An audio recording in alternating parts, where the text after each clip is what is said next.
These ladies have been described as a breath of fresh air. Those are the poetry anthologies in IsiXhosa by two academics, Athambile, Masola and Mthunzikazi, Mbungwana. They joined us now to tell us more about their books, which have been put together in the language of IsiXhosa. Athambile having wrote Ilifa and Mthunzikazi having wrote Unami Wena or Unam Wena Imibongo. Ladies, a very good afternoon to you, and thank you so much for joining us on this Sunday. Taking a look at both of your books and being written in IsiXhosa in a day and time where we talk about the preservation of language and native languages being under threat, why was it important to write this in IsiXhosa, or was it really important, or did it come naturally? Let's start with you, Mthunzikazi. Thanks, Tutu. And greetings to everybody. For me, it's very natural because I express myself better when I do that in my language. But also, I understand what that does in terms of making sure that the language does not die while I'm still alive. But the thing is, for me, if I were to express myself, it would have to be in IsiXhosa. So the other parts of activism and other things, they come later. The first thing is expressing myself, is the freedom in the language and being able to break it down and build it again, if that makes sense when I write. I'm able to do that more than I would do it in English. Makes absolute sense. Athambile, for you? Yeah, I think I agree with Mthunzikazi, but also I think artists and people in the creative works will understand this, is that in order to honor the work that you are doing or you're a custodian of, you have to honor it as it comes. So the thing with poetry is that it comes in a particular language. For me, at least, these poems came in IsiXhosa. So I write in English. Most of all my other writing is in IsiNgesi. But somehow when I came to expressing myself through poetry, I found that the poems were coming to me in IsiXhosa. So that was important.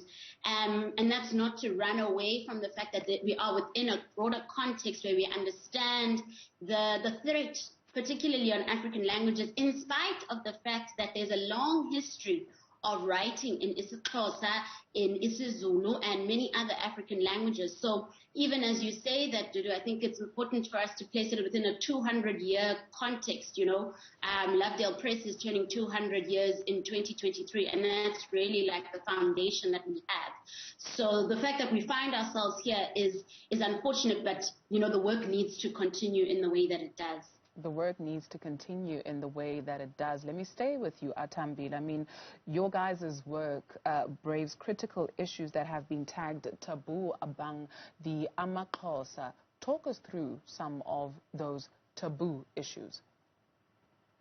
Well, it's strange in terms of what we think of as taboo amongst AmaXhosa, perhaps insofar as the literary history. So as someone who studied IsiXhosa, you know, most of our writing is about nature. I mean, I just bought a book by St. Page Yako, and a lot of the poetry is either kind of praising Inkosi or talking about God or writing about important historical figures. But it's as though AmaXhosa don't fall in love. It's as though AmaXhosa are not interested in politics. And so Mthunzi and I write about the life that we live right now. We write about love, we write about sexuality, we write about life as we experience it as women in South Africa. So, I mean, I know IsiXhosa is about uhlonipha, and we've had many conversations as we've been launching this book about people like, but how are you going to do this? And we're like, well, yes, there's uhlonipha, but there's also not censoring yourself. And so if I go back to that point that I made earlier, you honor the poem as it comes. And if it is a poem about love, you write it in the way that it comes, and you obviously improve it and do it justice. And so for us, perhaps it's also a generational thing to think about modern IsiXhosa poetry and to honor the time that we live in. It's no use me writing about Inyibiba. Tunzi always makes a joke about, you know, Inyibiba, Unonjajambo, and all those kind of very safe and respectable topics. because that's not who we are. So it's also about the honesty with which we bring to this work. Mthunzi, when Athambile speaks about honesty, that's what I think when I go through your work, right? So you come at it also from a same-sex relationship perspective. Let's get straight into it and maybe look at it poem by poem. Talk us through ukuzihluba. Ukuzihluba. So the important thing for me was to as what Athambile said, it's honesty, because I think the number that is going down of the students who are interested, for example, in writing in IsiXhosa, I think it's because of the way it is presented. You know, I think it's the way it is put as this far away tower that is difficult for you to reach. So the important thing for me is to write the way I am, and to popular culture is ahead of us, you know, when it comes to written text of IsiXhosa. It's not like we don't have same-sex relationships. It's not like we don't have all of those, you know, people love each other freely, you know. It's not like we don't have politics about body and all of these other things, sexuality, as Ata said. But I think then when it comes to writing, and mainly it was because of the missionaries, it was because of the publishers.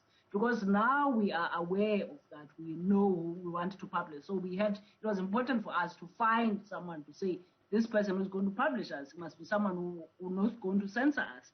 So it was a process of becoming myself and becoming home to me and coming home to myself. Athambile, you open your anthology with the poem Umyalelo Wentombi. Talk us through that.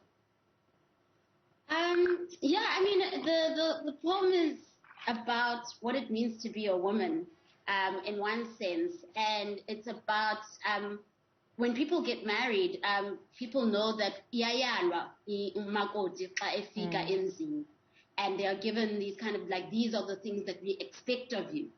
And so I was playing around with this idea of umyalelo wentombi in a context where women are always being told who to be and what they should be. And so it's kind of raising questions about these questions of respectability. So there's a section where it's, I say, ungabenzi, ungathethi gqithi, ungabiza amehlo, ungakwazi, because a woman is always being told how to control herself. But of course, subsequent to that are showing some of the underlying consequences of these rules that women must live by, and of course, how women actually break out of those rules. So I start with that poem because I think I want to kind of frame that this anthology is about not just this idea of umyalelo, but rather the things that we inherit as women and the ways in which we can break out of them. The things that we inherit and how to break out of them. Mthunzi, you named your anthology Unam Wena. Tell us about that poem and why you chose that to be the title of this anthology. Okay, so there's this thing we're talking about, the history that Athambile has spoken about very clearly of the IsiXhosa literature.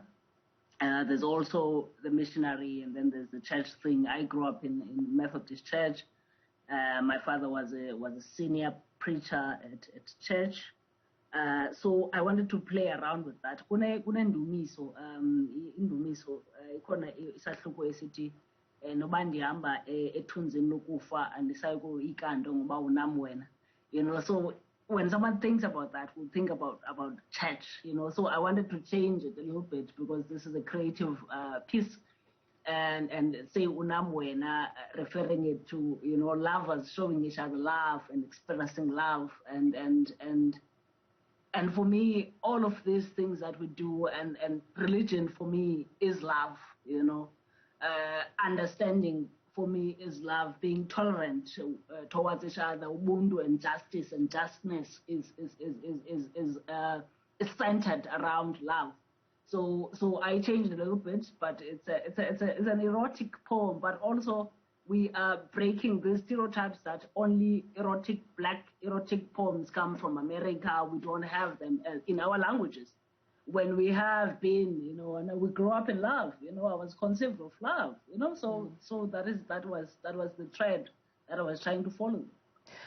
I'm going to get into big trouble for this, but very quickly for us, Athambile, imvuselelo, as we say goodbye. Oh, as in I must read it? Yes, please. Oh, you caught me off guard. I hadn't opened it. 50. Okay, on page 50. Ndiye ndiyiqonda into yokuba ndinguye endinguye, nam ndingowakhe. Ubumnyama bam, ubumdaka bam, ubuqaba bam, nobugqobhoka bam, namazwi am, ayintsholo owandidalayo. Ilizwi lam, lelam, ndinguye endinguye.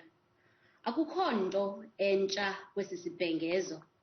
Abanye bayazithutha bazilande, abanye bahlaba ifolo eyeyabo bezimisele ukuzimela.